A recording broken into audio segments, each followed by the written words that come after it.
परम श्रद्धेय गुरुदेव श्री गोविंद देव गिरी जी महाराज की कृपा और उनके आशीर्वाद से विगत 30 वर्षों से लगातार समाज की सेवा, चाहे वो स्वास्थ्य के क्षेत्र में हो, साहित्य के क्षेत्र में हो, धर्म के क्षेत्र में हो, लगातार हो रही है। Basically born and brought up everything in Bombay, परंतु हमारी कर्मभूमि नासिक रही है और इसलिए नासिक के बड़े ही सुंदर रमणीय स्थान में निर्वाणा नेचुरोपैथी एंड रिट्रीट, ये एक आयुर्वेदिक और प्राकृतिक चिकित्सा का one of the best naturopathy जो अभी भारत में कहा जा सकता है। और आज मारवाड़ी अखिल भारतीय मारवाड़ी महिला सम्मेलन का ये जो रजत जयंती महोत्सव है, इस महिला सम्मेलन से मेरी मुलाकात बहुत पुरानी रही है और बार बार इन्होंने सेवा करने का मौका मुझे रांची में दिया है, जमशेदपुर में और कई जगह पर झारखंड में। 6 वर्ष पहले जब यहाँ पर आए थे तो भगवत गीता के साथ आए थे और आप सब लोग भी निश्चित रूप से सम्माननीय हैं क्योंकि आप सनातन धर्म का प्रचार और प्रसार करने में अपना तन मन जीवन का समय लगा रहे हैं। मैं तो इसलिए प्रसन्न हूँ क्योंकि आप सब लोग मुस्कुरा रहे हैं और इस समय हमारे देश की सरकार भी ऐसी है कि हर किसी को अपने भावनाएं और सनातन धर्म के प्रति अपनी आस्था और विश्वास बनाने के लिए एक स्वतंत्र प्लेटफॉर्म सबको मिला हुआ है। तो लगातार अपनी इन सेवाओं को जब हम दे रहे थे तो यहाँ भगवत गीता के थ्रू लाइफ मैनेजमेंट और फिर पिछले 30 वर्षों से जो हम योग और मेडिटेशन में अपना थोड़ा सा ज्ञान गुरु कृपा से रखते हैं, तो स्वयं अपनी बीमारियों को जिस योग से और ध्यान से मैंने ठीक किया, उस जीवन का अल्टीमेट एक्सपीरियंस है, हैप्पीनेस, ब्लिसफुलनेस जीवन में जो मैंने पाया, वही सबके साथ शेयर करते रहे, लोग जुड़ते रहे और कारवां बढ़ता चला गया। तो योग प्राणायाम के द्वारा आप अपने शरीर की किसी भी बीमारी को ठीक कर सकते हैं और ये प्रैक्टिकली जब सब लोगों ने एक्सपीरियंस किया तो हम सनातन धर्मियों के लिए जीवन में धर्म भी हो, अर्थ भी हो, काम भी हो और मोक्ष भी हो, ये कैसे प्राप्त किया जा सकता है। तो जो हमारे स्क्रिप्चर्स हैं, जो हमारे सनातन धर्म के शास्त्र हैं, 4 महत्वपूर्ण शास्त्र हैं और जीवन में 4 चीजें हर व्यक्ति ने सीखनी चाहिए। पहले तो हमें रहना आना चाहिए क्योंकि इंसान इकलौता एक नहीं रह सकता ना, वो परिवार में रहता है, 4 लोगों के साथ समाज में रहता है, 40 लोगों के साथ देश में रहता है, करोड़ों लोगों के साथ। तो उसका कोड ऑफ कंडक्ट कैसा होना चाहिए, उसकी नीतियां कैसी होनी चाहिए, उसका व्यवहार कैसा होना चाहिए, उसकी पर्सनल निजी जिंदगी कैसी होनी चाहिए, तो समाज एक अच्छे समाज का निर्माण कैसे हो सकता है, ये सब महाभारत सिखाता है। और इसलिए जीवन में महाभारत के कुछ सूत्र हमें अपनाने ही चाहिए। तो महाभारत जो रहना सिखाती है और गीता हमें कर्मण्येवाधिकारस्ते मा फलेषु कदाचन, करना तो है ही, तो किसी भी कर्म को हम किस तरह से करें। जैसे इस समय आप पूरी तरह देखिए तन से मन से अपने सारे सेंसेस से यहाँ पर मौजूद हैं, तो हम जब कोई कार्य पूरी तरह डूब कर करते हैं तो वो कार्य और हम अलग अलग नहीं रहते हैं। हमने अपना पूरा पोटेंशियल यदि उस कार्य में दिया तो वो कार्य हमें कैसी सफलता दिलाता है, कैसा कंटेनमेंट दिलाता है, ये भगवत गीता सिखाती है। इसीलिए लाइफ मैनेजमेंट होता है जहाँ टाइम मैनेजमेंट सिखाया जाता है। हमें ये ना लगे कि ये शास्त्र मात्र एक धर्म की बात बता रहे हैं और वो धर्म सिर्फ हिंदुओं के लिए है, ऐसा बिल्कुल नहीं है। धर्म का मतलब है जिसने जीवन में इस प्रकृति के सूत्रों को धारण कर लिया। हमारे भारतीय सनातन धर्म हमें हमेशा वही शिक्षा देते हैं। तो गीता हमें करना सिखाती है, महाभारत हमें रहना सिखाती है और रामायण हमें जीना सिखाती है, क्योंकि रहने के लिए तो पेड़ पौधे भी रह ही रहे हैं, बाकी पशु पक्षी भी रह रहे हैं, पर वो जी नहीं रहे हैं। जीना कैसे है, कैसे हमारे भीतर प्रेम हो, त्याग हो, करुणा हो, दया हो और भाई भाई का प्रेम कैसा होना चाहिए, पति पत्नी की आपस में कैसे एक दूसरे के प्रति समर्पण का भाव होना चाहिए, कैसे बड़ों के प्रति आदर व्यक्त होना चाहिए, कैसे गुरु की आज्ञा माननी चाहिए। ये एक बेसिक फंडामेंटल जो वैल्यू सिस्टम है जिस सनातन धर्म के इस वैल्यू सिस्टम को आज पूरे विश्व भर ने मान लिया है, चाहे वो मोदी जी के थ्रू हो, बाबा जी के थ्रू हो, योग का डंका बज गया है। अगर हमारे पूरे विश्व भर में ये ज्ञान फैल रहा है तो फिर झारखंड क्यों अछूता रह जाए, या हमारे देश के हर घर घर तक ये ज्ञान कैसे पहुंचे। तो एक बच्चे से लेकर बूढ़ा हर व्यक्ति अपने जीवन में जीना सीख जाए, और फिर अंत में जीवन का परम सत्य आता है, वो है मरने से पहले ये तो जीना सीख जाओ, या जीने से पहले हमें मरना आ जाए। ऐसा कहते हैं कि जिसका भूतकाल सुंदर होता है उसी का भविष्य काल सुंदर होता है, और ये जो पल है ये अगले पल में भूतकाल बन जाएगा। तो हमारा भूतकाल तभी सुंदर होगा जब हमारा वर्तमान काल सुंदर होगा। और इसलिए मेडिटेशन के थ्रू, भागवत के थ्रू हम अपने आप के सत्य को जानते हैं। ऐसा कहते हैं जिसने अपने आप को जान लिया उसने संसार में सब कुछ जान लिया, चाहे वो विवेकानंद है, चाहे वो अल्बर्ट आइंस्टीन है, और चाहे वो न्यूटन है, चाहे वो एडिसन है। बिकॉज मैं खुद डॉक्टर हूँ, और इसलिए मैंने एक तरफ विज्ञान का पंख लगाकर उड़ना सीखा, तो दूसरी तरफ अध्यात्म का पंख लगाकर अब मैं जब जीवन को जीती हूँ तो मुझे लगता है कि जीवन वो नहीं है जैसा लोग जी रहे हैं। जीवन कुछ और है, जीवन में उपलब्धियाँ बहुत कुछ है, हर व्यक्ति के भीतर मुझे दिखाई देती है।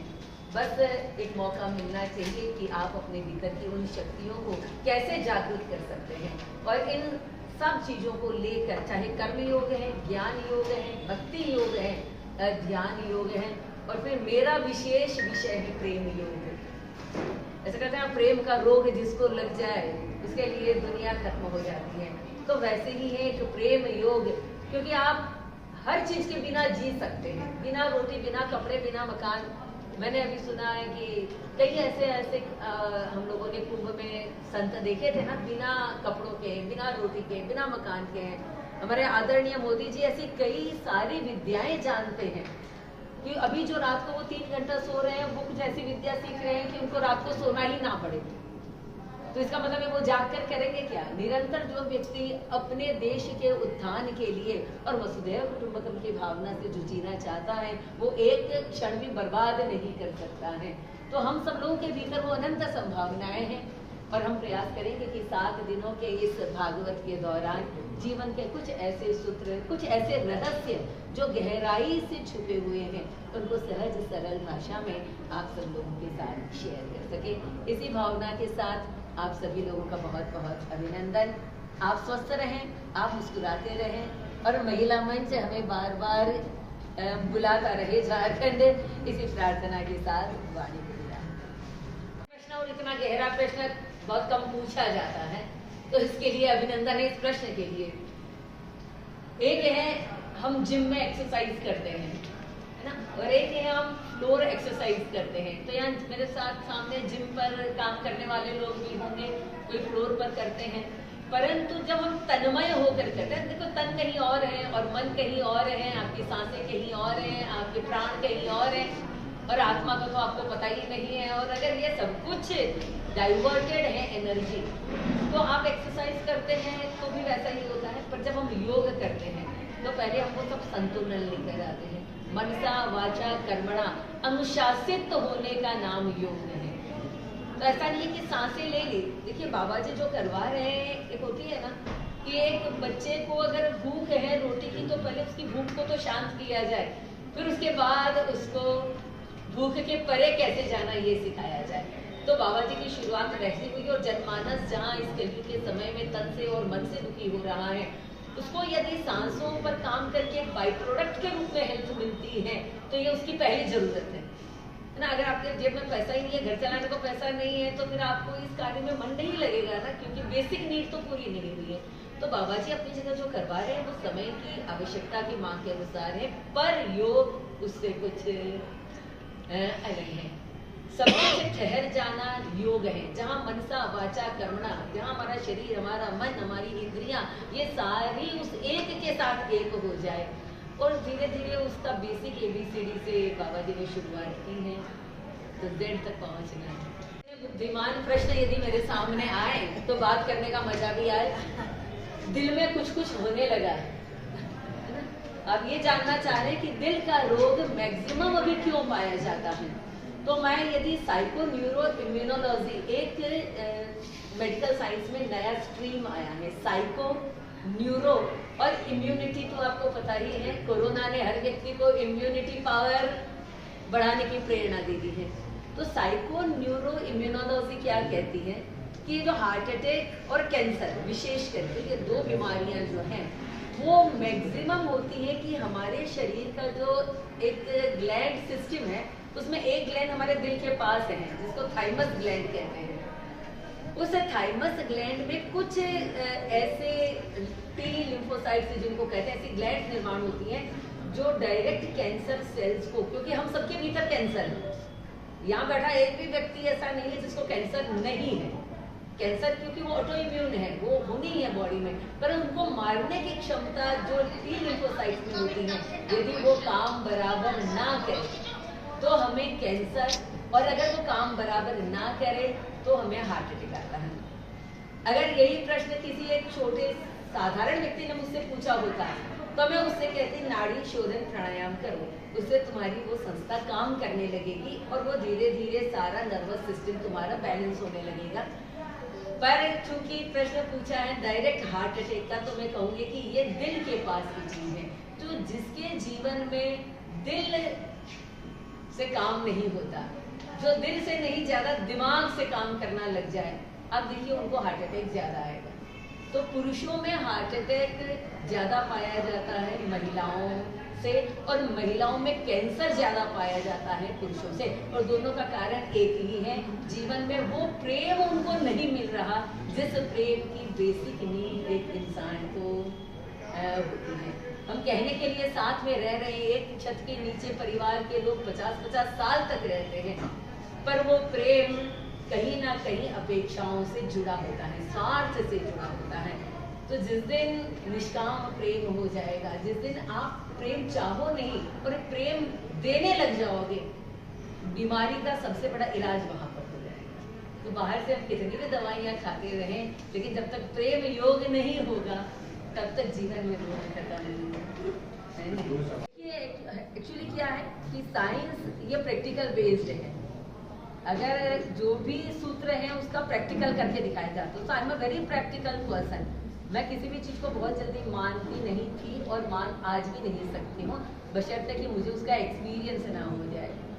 और मरता क्या ना करता वाली बात भी कई बार हो जाती है, क्योंकि मैं मेडिकल फील्ड में MBBS करना चाहती थी और वहाँ में वो नहीं कर पाई, कुछ मार्क्स की वजह से नहीं कर पाई, परिवार वालों ने बाहर भेजने को मना कर दिया, नहीं कर पाई जो भी कारण हो। तो उसके कारण जो निराशा हुई, जो डिप्रेशन आया, जो बीमारियां मेरे शरीर में उस समय हुई थी, तो उससे बचने का उपाय मुझे कहीं नहीं मिला, किसी पैथी में नहीं मिला। बहुत सारी पैथियां, इनफैक्ट होम्यो से लेकर एलोपैथी सारी मैंने कर ली थी।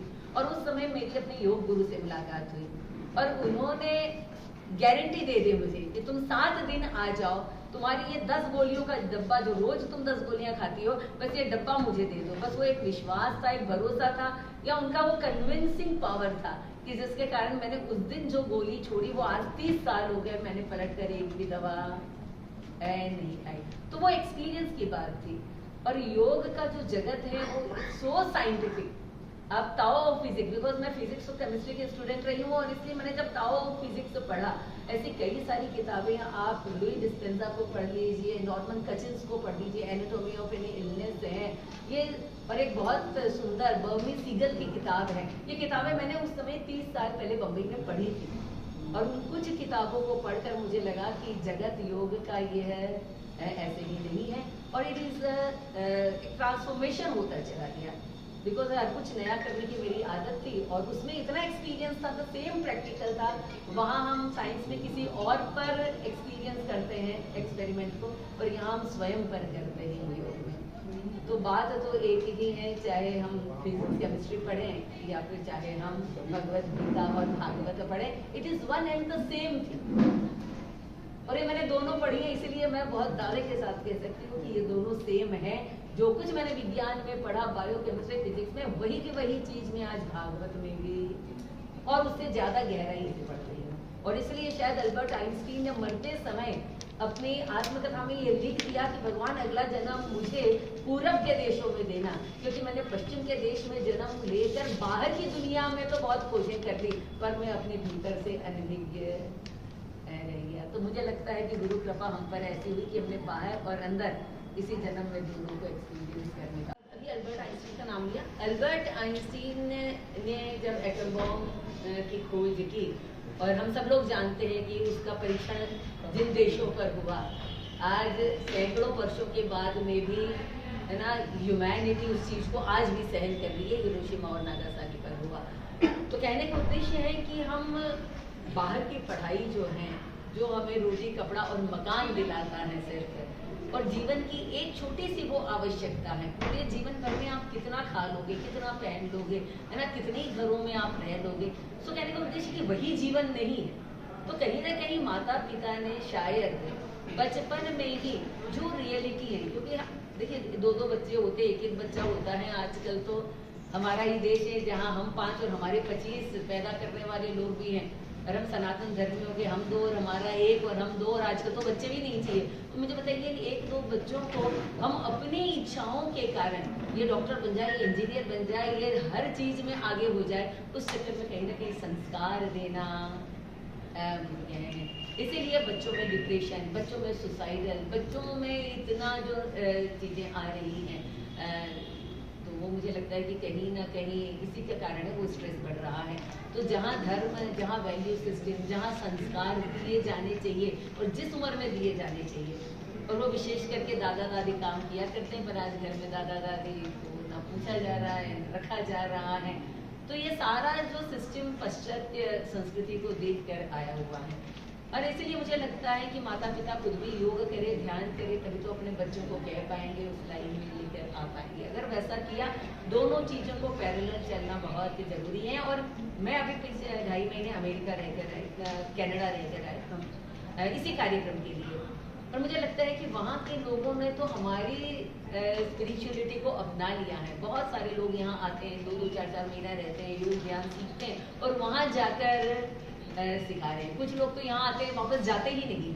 तो कहने का उद्देश्य हो सकता है योग है, उनका समय है, वो अलग बात हो गई है, परंतु फिर भी हमारी संस्कृति को अपनाने के लिए हमने बहुत देर कर दी है। तो बस बात वही है कि जहाँ अगर अध्यात्म नहीं होगा, मैं तो कहती हूँ अध्यात्म के बिना जो मॉडर्निटी है वो अंधी है, वो दिशाहीन है।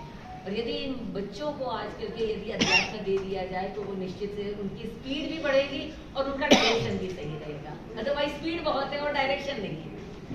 बच्चे ने वही किया, तो ये कुछ चीजें हैं बाय डिफॉल्ट है, वैसे ही काम, क्रोध, ईर्ष्या, द्वेष, ये कुछ जन्मजात ही गुण हैं जो जानवरों में भी पाए जाते हैं। तो हम तो इंसान हैं, बुद्धि है हमारे पास, कॉम्पिटिटिव होगा, तो ईर्ष्या, ये सब हमारे भीतर नहीं होना चाहिए, ये बहुत मुश्किल है। बल्कि मैं ये कह सकती हूँ कि हमारे भीतर दया होनी चाहिए, हमारे भीतर प्रेम होना चाहिए, हमारे भीतर त्याग होना चाहिए, हमारे भीतर समर्पण होना चाहिए। तो हम यदि सॉल्यूशन साइड से जाएं कि ये जितना जितना आप अपने भीतर लाते चले जाओगे, जो नहीं चाहिए वो अपने आप ही सबसाइड होता चला जाएगा। कहीं ना कहीं भीतर रहेगा बहुत दबा हुआ, लेकिन ऊपर इतने सद्गुण आ जाए कि शायद दुर्गुणों को वो पनपने का मौका ना मिले। जैसे वायरस हो जाता है, कोरोना हो जाता है, पनपने का मौका मिलता है ना। हम इतना अनहाइजीनिक रहते हैं, इतनी गंदी जगह में रहते हैं, तो उससे सोच गंदी हो, भाव गंदे हो, तो वहाँ बीमारी को पनपने का मौका मिलता है। और इसलिए इतनी बीमारियाँ बढ़ गई। ये हार्ट का प्रॉब्लम जो कह रहे थे, इसीलिए ना इतना द्वेष है, इतनी ईर्ष्या है, मत्सर, ये सारे इमोशंस हमारे हार्ट में है। जितने जितने निगेटिव इमोशंस होते रहेंगे उतनी बीमारियाँ बढ़ती, साइकोसोमैटिक प्रॉब्लम्स हैं सारी।